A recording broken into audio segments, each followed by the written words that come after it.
You gotta give me one thing. I'm a scary judge of talent.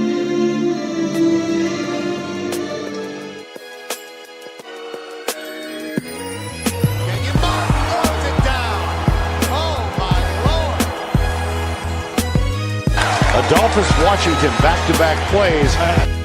The Detroit Pistons select Luke Kennard from Duke University.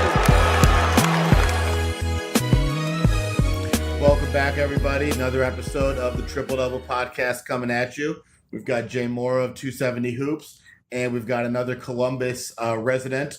We've got multiple-time podcast guest, the legend Kurt Stubbs. Stubbs, what's going on, man? You know, man, I'm just, up here in Columbus, we're just great debate over whether this city is becoming a hockey town. You know, you got Buckeyes on the way in the fall. Couldn't be better here in Columbus. The thing about Morrow, though, is I know in hockey it's big to not jinx yourself with the playoff beard, and Morrow just got a beard trim. That can't be good news for the Blue Jackets. You know, that's kind of odd from him. I mean, you know, he's a big guy of superstition. Superstition guy, absolutely. Yeah, so it's a little bit. I don't know if he's going reverse psychology on us here or what, but it's been too many first round exits. I had to change it up. I had to switch it up a little bit. I like that. Well, if the Blue Jackets win and you have a party, I know where to rent my tux from. So we'll be ready. We'll be ready to go. Nice. So what are you doing with the podcast? Are you gonna be hopping in, or are you waiting until the high school starts again, or what? No, actually, I am. Actually, had recorded our first episode of season 2 on Monday. I had Mr. Charles Wolf on the podcast, so you could imagine that there was quite a few. Charles is 20% serious.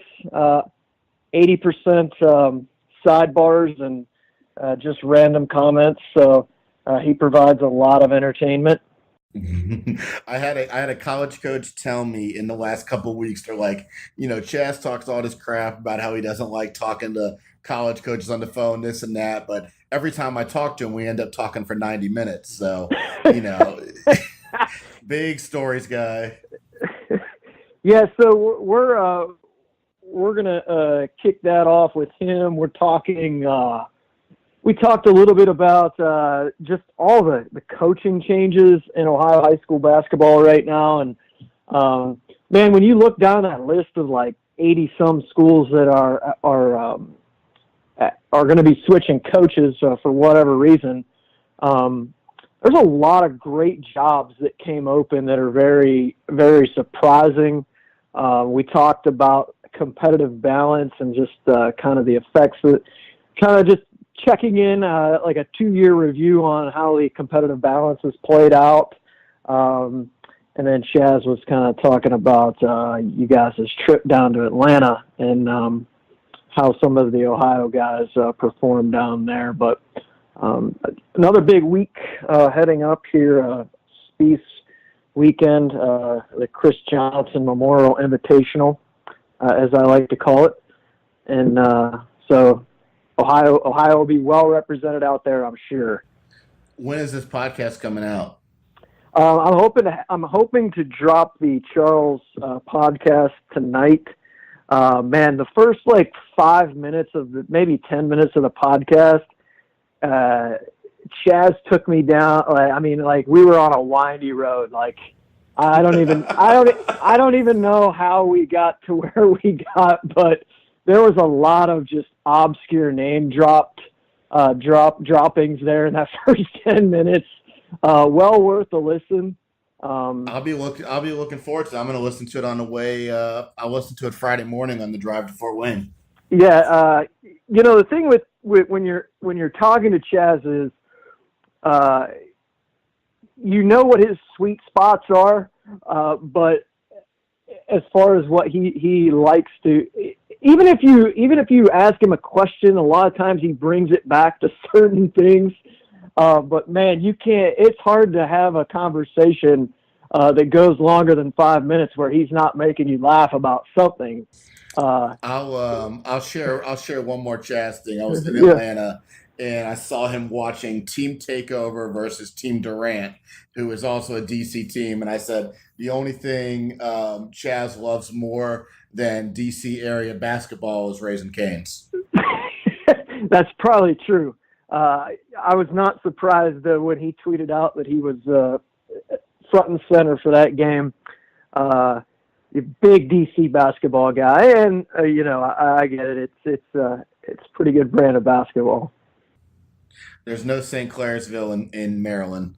No. You're still a small town guy, Stubbs. So that's all good. Well, are we going to see you at Spieth this weekend? You will not see me at Spieth. Last year, I was getting my run in. This year, the newborn, it makes it difficult to get further than about 10 miles away. So I understand. I'll be following all the great tweets. The Spectrum carry the Spieth front and slam. No, I'm just hoping that somebody gives Roth a ride out so I can actually have a good follow this weekend. Wow, got us. All right, well, let's now that everybody's turned this podcast off, let's talk about what we wanted to talk about here, which is the reason I hit you up to do this latest podcast is there was a lot of backlash on social media from everywhere, which always happens, but it happened in the spring when ESPN Rivals Scout released their new rankings for the latest group of high school freshmen, and there's a lot of drama that goes with that. And as somebody who sees a lot of those kids, when you guys have done the Crossroads camp in the past, you've got some perspective on this. But what I really wanted to talk about, and you can kind of give an opening statement here, is, do these rankings really matter? Well, speaking of the 2022s, the ESPN drops 25 names. And if you go back in 2 or 3 years and look at that initial 25, some of those names will probably still be lingering on that list. But, I'm sure that top 10 will change maybe out significantly outside of maybe the top guy right now, Emoni Bates. It'll be hard to push him out of that spot. And you talk about this all the time on your podcast. You don't have to have a PhD in scouting to watch him play and go, oh wow, he's pretty good. But outside of that, the thing I look for, and I know people have ulterior motives and different agendas for why they argue rankings and things like that, pushing their players. But at the end of the day, I look at that 2022 list as just nothing more than a nice list to look at and go, okay, here's who's out there. These guys are highly thought of right now. And, at the end of the day, I think some of the national scouts are doing a better job of seeing, or at least having eyes on some of these younger guys in the, 8th grade now and on into their freshman year. But for the most part, they have not seen every top young guy at this point, and if they have, it's not enough of them to create a concrete list that says these are the top 25 guys. But as you move forward into the 2019, you guys that are heading off into college, I think I always say that rankings and the way you order guys is like beauty's kind of in the eye of the beholder. Some universities value things differently. And I think we all can kind of come to an agreement on, hey, these are the top 5 guys, or hey, these are the top 10 guys. However you want to order them, that is kind of up to you. Maybe you value the point guard spot way more.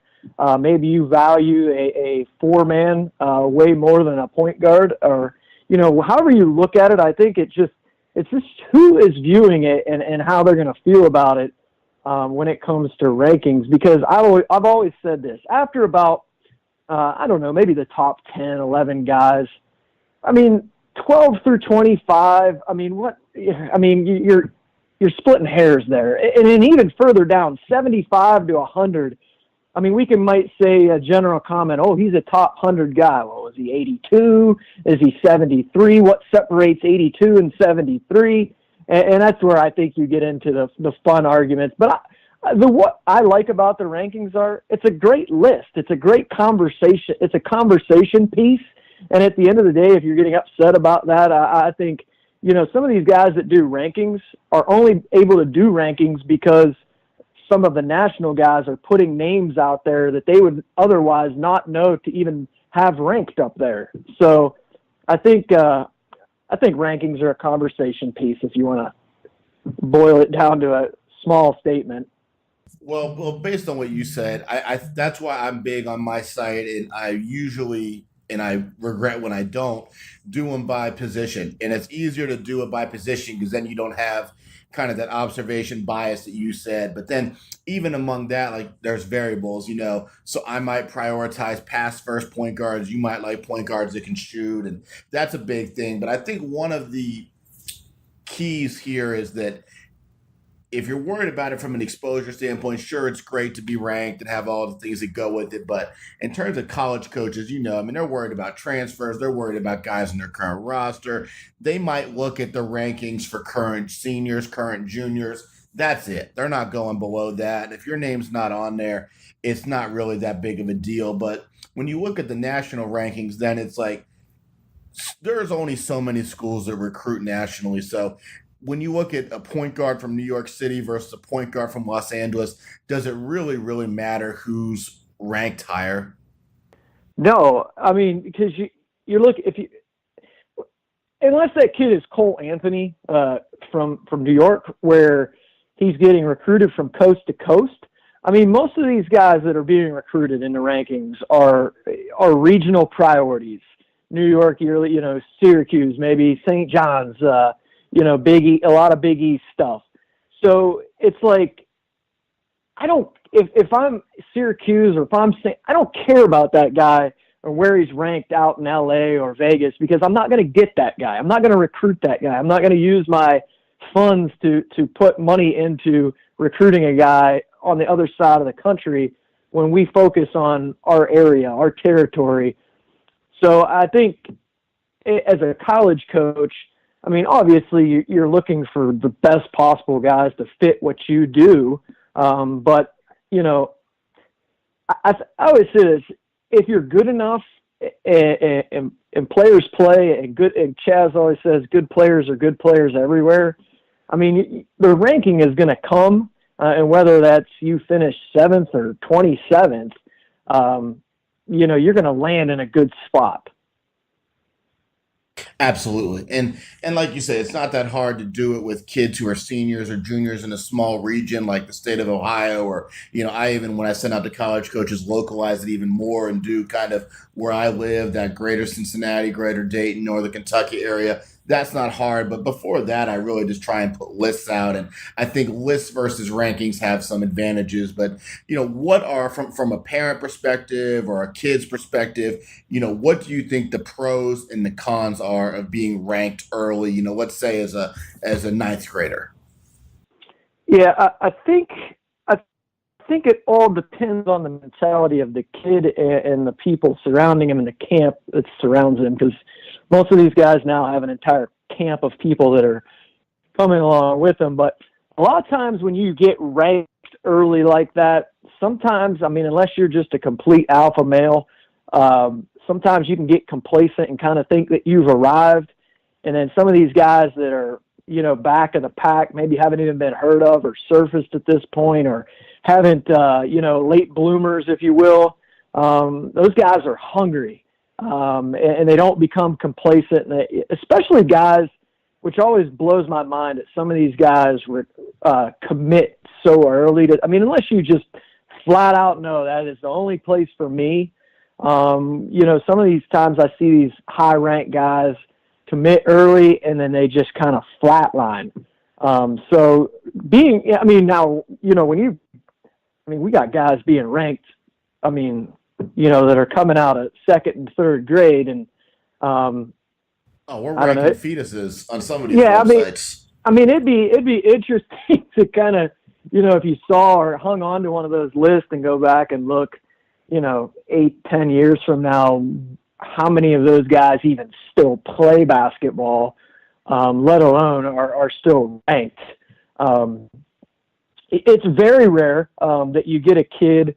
I remember, speaking of our camp, Adam Shoulders came up to me and said, "Hey, man, you got to see this kid out of Michigan." He was in maybe the 5th grade, and this is going one ear out the other to me at this point. Yeah, Emoni Bates, man, this guy's the next big thing, and very rarely does that translate from year to year. But with a kid like him, it has. But that is very, very rare that a guy will likely, barring something unforeseen, and saying that he continues to progress at the rate that he is, it's going to be really hard to pass that kid and say somebody is clearly better than him at the end of the day when his class checks out. But that is two issues. There's 2 issues that go beyond the complacency, and that is you hit the nail on the head on one of them, which is in 5 years or even in next year, is that kid really going to love basketball, or is he just naturally talented at it? Right. That's one. And then the other issue is can the kids handle the pressure that goes with being ranked? And there's a great book. I've read the book 2, maybe even 3 times. And I actually emailed the guy about a year ago about coming on the podcast and never heard back. But the book is called Play Their Hearts Out by George Dorman. And it follows a AAU team from California around for a year. And they're in like the 6th grade. And all their kids are nationally ranked by Clark Francis.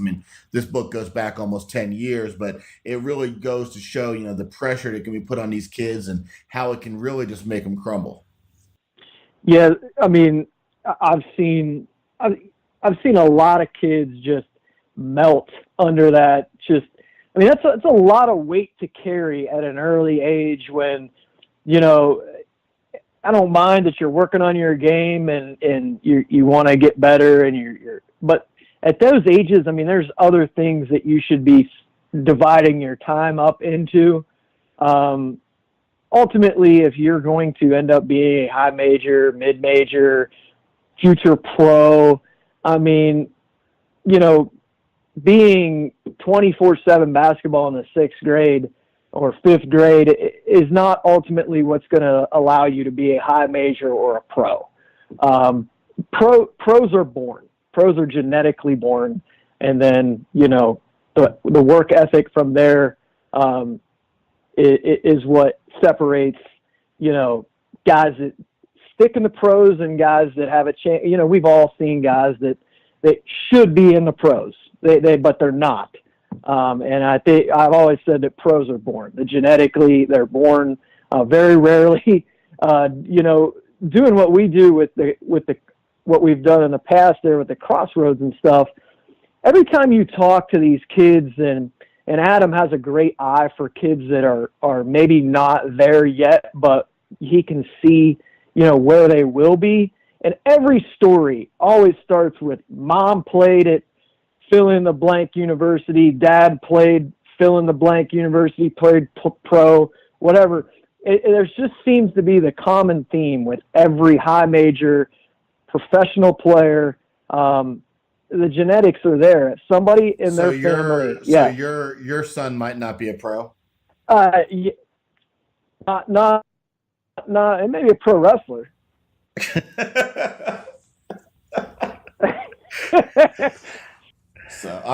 So you know what I mean? It's like when when you're a kid, you're growing up and people always say, man, you can be whatever you want to be. And no, you can't be 7 foot. You can't be 6'10".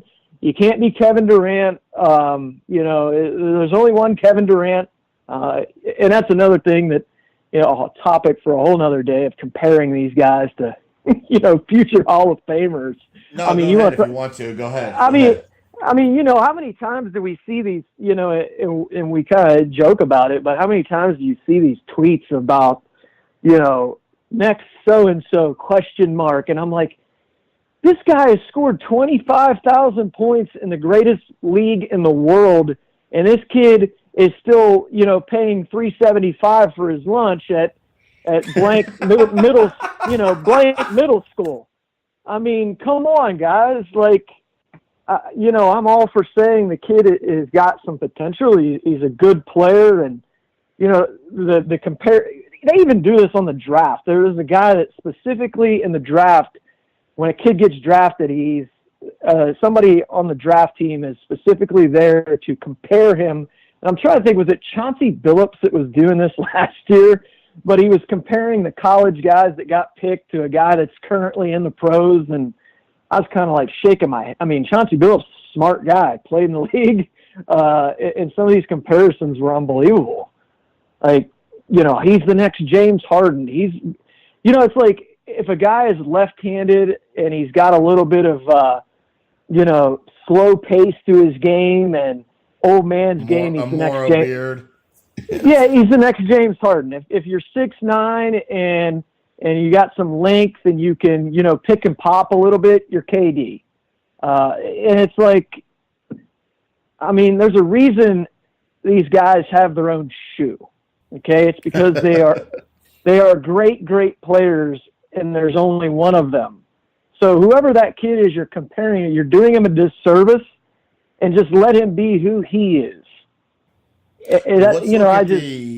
Look at the other end of the spectrum, though. I mean, I hear you on the high end, and that's the high end of the spectrum, the guy who the top 10 guys in the country, maybe on a good high school class, and, maybe not even that amount. It's not real hard to rank those guys, and the difference between 1 versus 10 is still pretty small. You can argue it, again, off of, your bias on basketball. But my question is this. You got your pros. You got your guys who are going to be big-time college basketball players, but maybe not quite pros. And you got your guys, if we continue to localize it, let's look at the state of Ohio. You got your mid-level Division I guys, your low Division I guys, your high Division II guys. And after that, I mean, what's the cutoff? How far should these kids be quote-unquote ranked? I mean, we've got some websites who are doing literally 200 kids per class in the state of Ohio. I mean, what do you think a reasonable cutoff is here? That's a lot of kids, man. And now let me just throw a number out there, and I would say over the last 7-8 years that I've been doing this, the average number of kids that go to a Division I school in an Ohio graduating class is about 30, average. Right, and the majority, and you've been doing this long enough.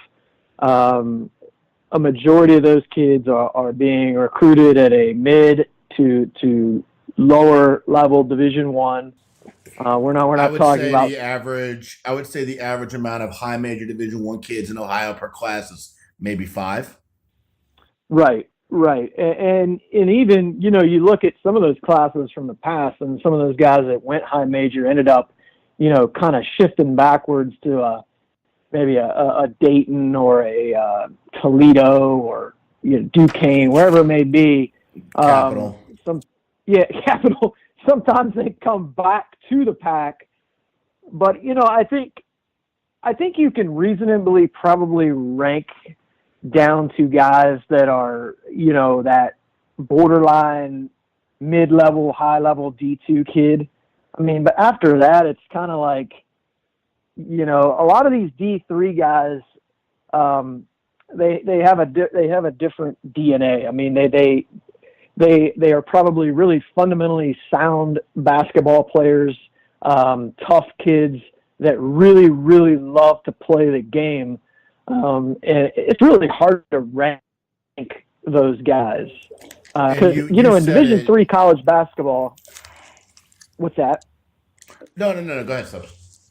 So in Division III college basketball, it's like, you get a bunch of guys that come to campus, and a good buddy of mine got to campus. He's a really good high school player. He gets to college, and it was like, here I am at Division III basketball. The crowds are, a fourth of what they are in my high school games, and here I am on Thanksgiving, Christmas break. I'm here in practice, getting the heck beat out of me in practice and running and all this because you love what you're doing. And they recruit so many guys or bring so many guys into those D3 schools like that. And it's like a lot of the guys are the same. And you have to be a really different breed to stick and stay and play all 4 years at a D3 school. My hat goes off to those kids. And like you said, Stubb, with ranking the high-level D2 kids all the way up through, when you look at like a kid who's borderline, the mid-major, the Miami, Ohio, Toledo, Akron, they don't quite know if they want to take them versus the kid that, Findlay in Division II or West Liberty in Division II says we have to have this kid. The difference between those two players, there is a difference, but it's very, very small. But then once you go over to guys who are getting full scholarship in Division II down, there starts to be a huge drop. And, like you said, like what's the difference between kid ranked number 70 in the state of Ohio versus number 90? Probably observational bias of where he goes to school, who he plays AAU for, how many times we saw the kid, did he make shots the day we saw him, et cetera, et cetera. I mean, at that point, it's just name dropping. Yeah, and I think that brings another factor into scouting it and ranking kids. It's like in Ohio, like yourself and TJ and Chaz and you guys get around in Ohio and see these kids in multiple different settings on multiple different occasions. But when you're talking on a national scope, I mean, realistically, how many times can you see some of these guys?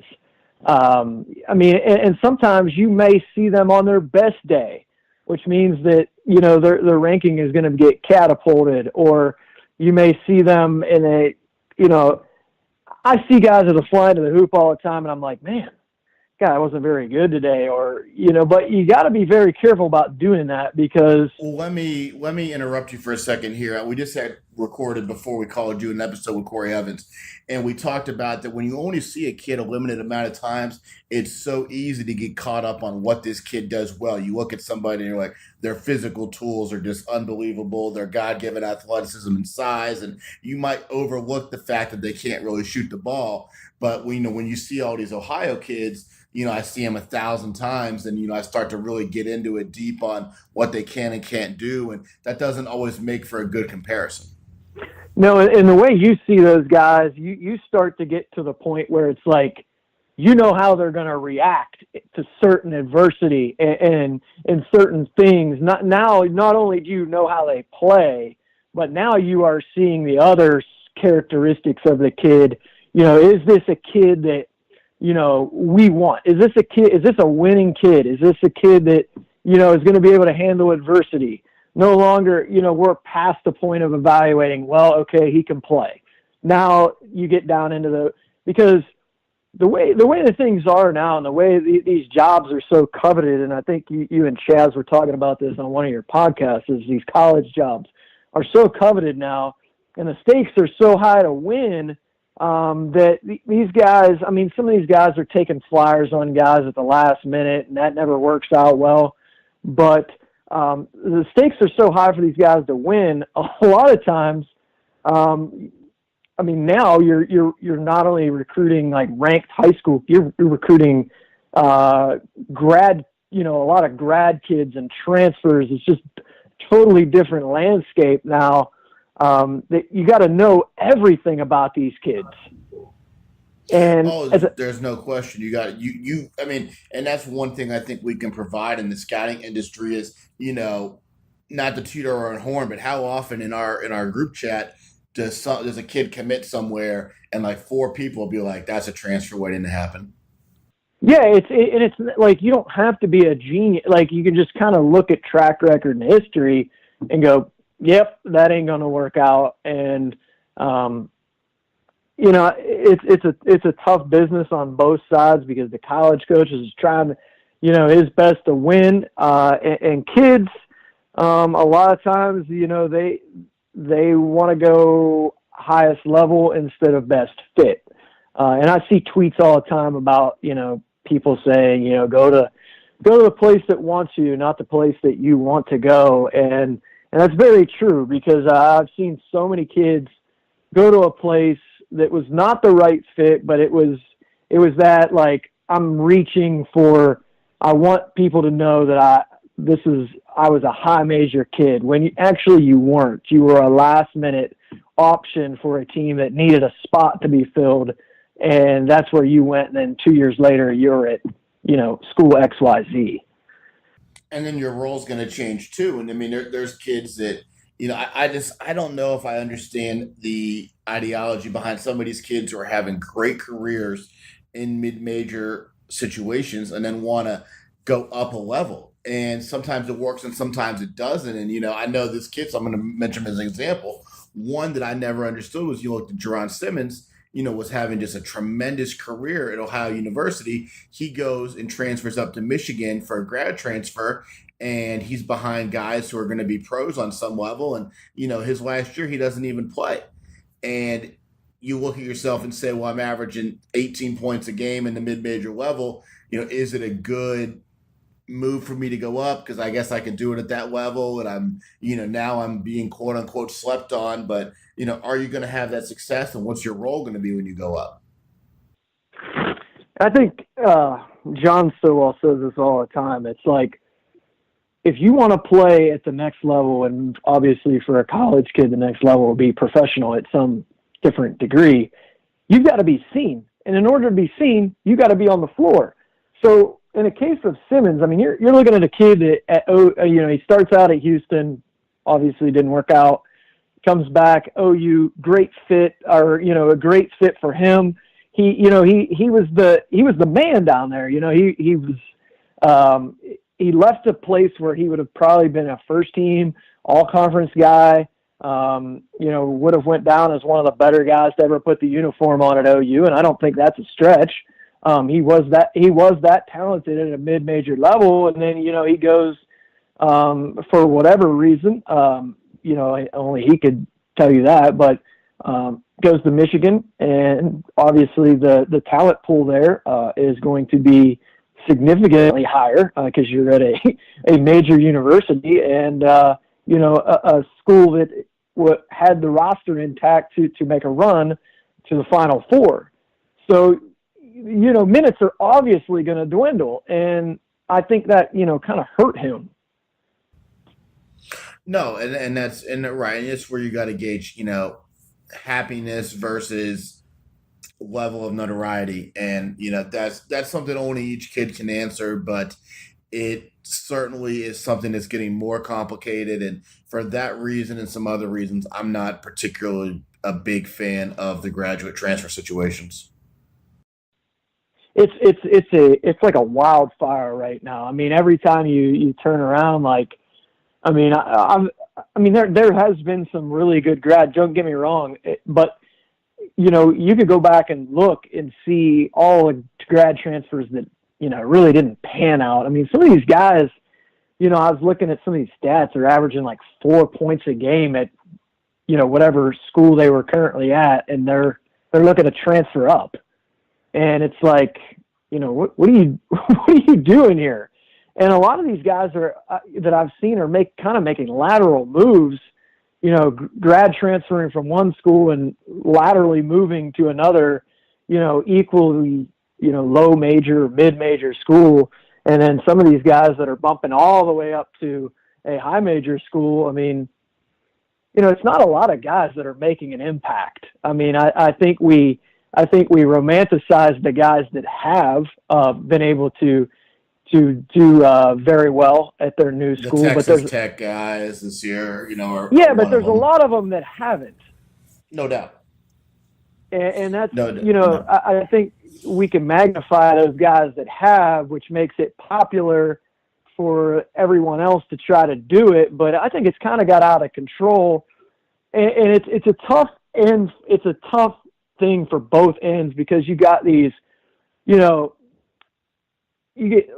say like a kid like Ja Murray. I mean, not that he would have ever thought about coming back, but here's a kid that comes into Murray State. They bring you in, and you develop the kid. You watch him develop. You nurture him. You take him in, and then he explodes, and then all of a sudden he leaves you. And it's like, man, it's got to be tough for these low to mid-major schools recruiting some of these guys. And you hear them adamantly say, man, I hope he doesn't play well in the conference tournament. or, I hope they don't make the NCAA tournament, or, we're going to lose that kid. And that's a sad and bad place to be for those coaches. That's how it used to be in AAU. When I had a small level team, it would be, hey, if this kid plays too well against Ohio Red, they're going to try and take him. And that's exactly. Yes. Yeah. Yes. Now it's come on to the college level, and I never thought, with all that goes with the letter of intent that you use the term Wild Wild West. That's basically what we're getting at with college now. Yeah, I remember, it's been 10, 12 years ago. I would be sitting at an event, probably at the Hoop, and a guy from a lower level program would, I'd be like, man, how in the world did this guy get on this team? And so, on Monday, I'm calling around. I'm like, all right, what team is this guy on? Or, what team is this guy with now? Because it's just kind of how it was back, even now. Like, when a kid has a good weekend against a shoe-sponsored team or an upper-level travel team, they're going to get taken. And that's kind of where the college game is right now. Let me share a story, but I'm gonna make a more PC version of it, which is I remember years ago the famous Cincinnati Knights with Luke Kennard and them, and they hadn't lost a game in like 2 years to a State of Ohio team at their age group, and they finally lose one, and their coach Glenn Guillermo, I know, goes into the handshake line and tells the opposing coach, "Well, you just lost your best player." So that's how it used to be. That's what we're going to see at the college level for the foreseeable future. Yeah, and it's I don't know. The college game has taken some crazy turns throughout the years. Me growing up, it was guys played. I mean, at least 3 years. I mean, it was very rare that somebody even left after their third year. And then you go through a time frame from about 1995 when Garnett decided he was going to, jump to the pros out of Farragut. And then, that it started out with a couple of guys each year. I actually did a little study on this. Started out a couple of guys each year declaring, and then it got more and more and more and more. And then, finally it, they made the rule that, you couldn't do that anymore. And the question I always kind of pondered was, like, if a kid graduates high school in May at 18, 19, whatever, 17, whatever, however old he is, what really makes what makes you think that kid is going to be mentally and physically mature enough in 7 months to come play in your league? What is the difference between, the 5 months that he's on campus in Lexington or Lawrence or Durham? What is the point of that? I've always asked that question. Can a kid really mentally, or, whatever your reasons is for having this rule? I mean, it's kind of silly. It's for the protection of NCAA basketball, and it's, think about if I tell you what was the biggest storyline in college basketball this year, what was it?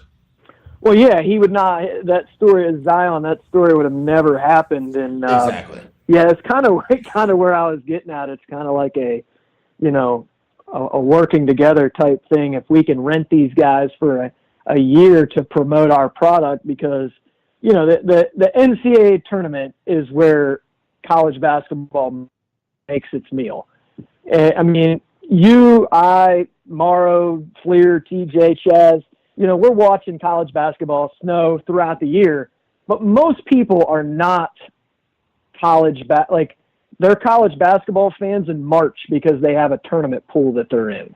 Most people are not on a Tuesday night watching, Texas Tech against West Virginia. I mean, I don't even know if I'm watching that, but I mean, most people are not watching that. For you, it depends on, is football season over? Has baseball season started? And is there a wrestling match on TV? and also, guys, I want to be watching a game where guys are like putting the ball in the basket. A buddy of mine always said, he says, Stubbs, they call it basketball for a reason. I says, why is that? He goes, because you put the ball in the basket. I said, that makes a lot of sense.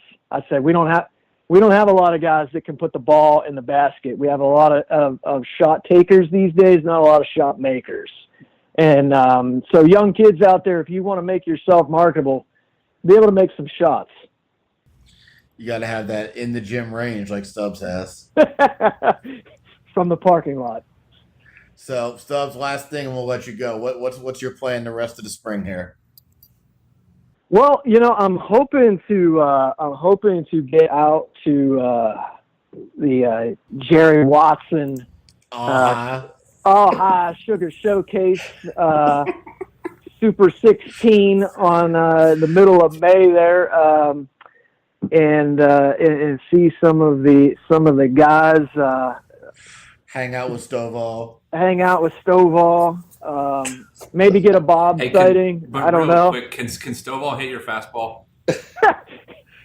He's got no shot, Morrow. He has no shot. I mean, first of all, you'd have to catch a flight to get here now. So, he'd be a little groggy getting off the plane. But, yeah, so I'll probably hit that up. I know June is gonna change quite a bit, with the schedules and things. But I really enjoy the high school team camp stuff because you can kind of start to see with all the guys, and I think the transfers are going to be less with the new rule in its second year in play, because that's another thing Chaz and I talked about. You put a rule in place, and if you don't know what I'm talking about, the OHSAA is allowing kids to play the first 11 and then sit the remainder of the season, which was big news. Big news in your part of the state this year. I mean, with the Pickerington kids found that out firsthand that OHSAA wasn't messing around. No, and that was that was the whole thing. Like, are they bluffing? Are they really going to do this? Are they really going to let kids play the first half of the season and then cut them off? And they did, and they proved that they were going to do that. And I saw it firsthand. I think it, like I said, I think it will deter a lot of people from making that move. Now, your kids that have started off at like a private type institution do get that one move back to, I want to say maybe like their original district, wherever that is, without penalty. So you probably will see some kids do that.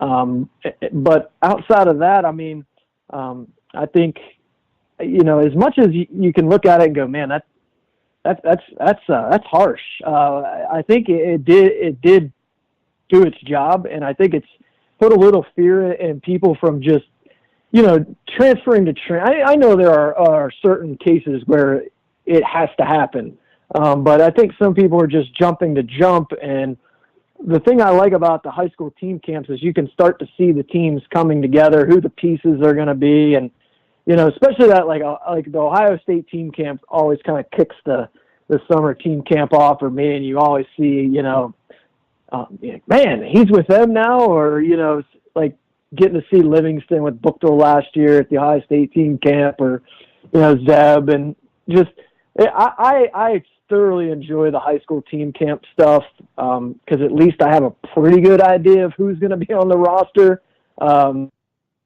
Saying that they don't have a football event or like a Jack Sawyer or something like that, but so I will probably hit quite a few of those up in June. And other than that, probably going to continue to watch my wrestling on Mondays and Tuesdays, and continue. Oh, still working on the podcast. So if you've got any good guests out there that you want to hear on the podcast, you put Morrow on there. Yeah. Morrow, what subject would we talk about? Country music. Beards and highlights is pretty much all I can do. So. Morrow's probably buried in that basement with them highlights. I've seen you video guys work. You guys are nuts. Animals. So yeah, that's what's coming up for me in the near future, and I'll be following all you guys on Twitter. Keep me up to date. All right. Well, thanks for coming on.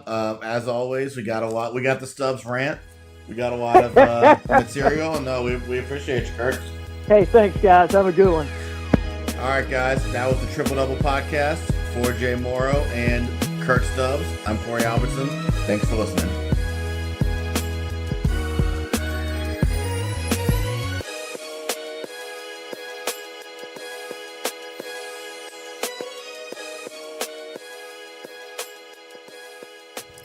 This podcast is brought to you by PlayEasy.com. For players, coaches, or casual athletes looking to book a sports facility, as well as owners and managers of sports facilities, PlayEasy.com is the new one-stop site for streamlined services. If you're looking for a place to practice, play, host your tournament, camp, or other, simply go to PlayEasy.com and create a booking request for your area. Your request will go out to surrounding facilities who will respond with their best offer. Once you receive the offer that best fits your needs, book the facility and you're ready to play. For facility owners and managers, PlayEasy puts the power in your hands to maximize the usage and visibility of your facility. Register your facility for free today at PlayEasy.com. PlayEasy.com is the booking site built by athletes, coaches, and facility managers, and is proud to help bring you the Triple Double Podcast. This podcast is also brought to you by Anago Cleaning Systems. Are you tired of struggling in a dead-end job? If so, Anago Cleaning Systems has what you're looking for, an opportunity to go into business for yourself, but not by yourself. With franchising opportunities available for as little as a $2,500 down payment, purchasing an Anago franchise has never been easier. Once you own your Anago franchise, you're licensed to clean commercial facilities all around the greater Cincinnati, Dayton, or Columbus areas with the support of Anago's sales, quality control, operational, and accounting staff. Call 513-332-0033 today for your opportunity to be your own boss and grow your own commercial cleaning company under the guidance of Anago's proven and successful system. Again, call 513-332-0033 to learn more. With Anago, your future starts today.